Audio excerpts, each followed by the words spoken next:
And thank you all for joining us and for your service. Just to make sure I understand some of the basics here. So Director Ratcliffe, you were a member of the Houthi PC small group signal chain, correct? I was. Yeah, and so were the Vice President, the Secretaries of State and Defense, the National Security Advisor, and Ms. Gabbard, correct?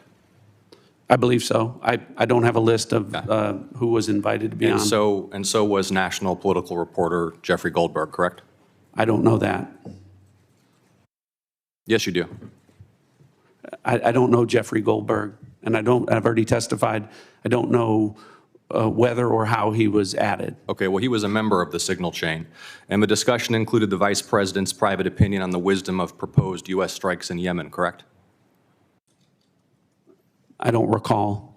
Vance, quote, "I think we are making a mistake. I am not sure the President is aware of how inconsistent this is with his message on Europe right now. There was a strong argument for delaying this a month."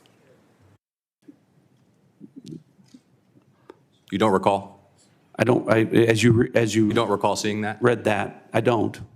It included the private opinions of the Secretary of Defense on the timing of strikes in Yemen, correct? I don't recall.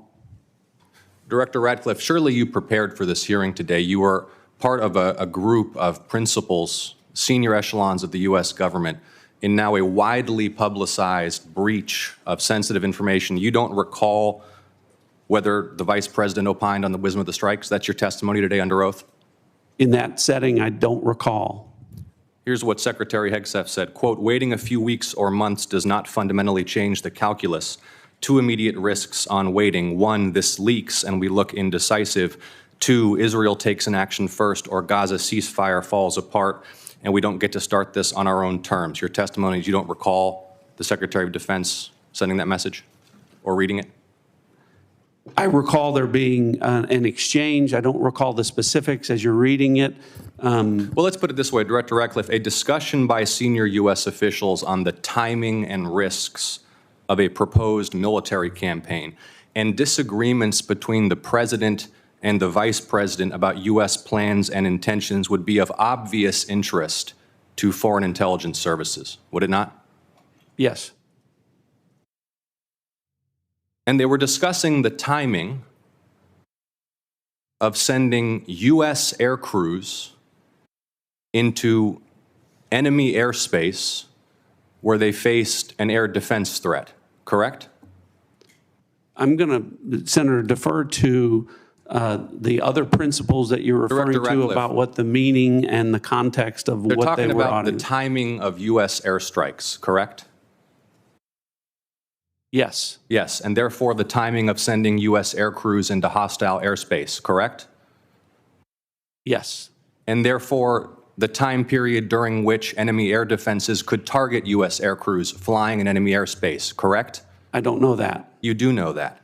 Let me ask this question, General Hawk. You lead America's signals intelligence collection. Would the private deliberation of foreign senior officials about the wisdom and timing of potential military action be a collection priority for you and the U.S. intelligence community? Senator, it's our job to do indications and warning for both the plans and intentions of adversary leaders and for military commanders. And would not information about the timing of airstrikes allow a military to pre-position or cue air defense systems to shoot down enemy aircraft? I think, Senator, from our perspective, any advance warning is something that we certainly are trying to protect. Yeah. Director Ratcliffe, this was a huge mistake, correct? No.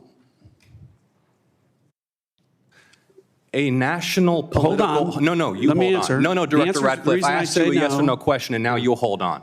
A national political reporter You can characterize it how you want. was made privy The White to House has sensitive made information clear about that there imminent was an military inadvertent operations against a mistake, foreign terrorist an inadvertent organization. mistake of adding a reporter. And that wasn't a huge to a mistake? deal. That wasn't a huge mistake? Well, I think they characterize This is it an as embarrassment. a mistake. This is utterly unprofessional. There's been no apology. There has been no recognition of the gravity of this error. And by the way, we will get the full transcript of this chain, and your testimony will be measured carefully against its content. Thank you, Mr. Chairman.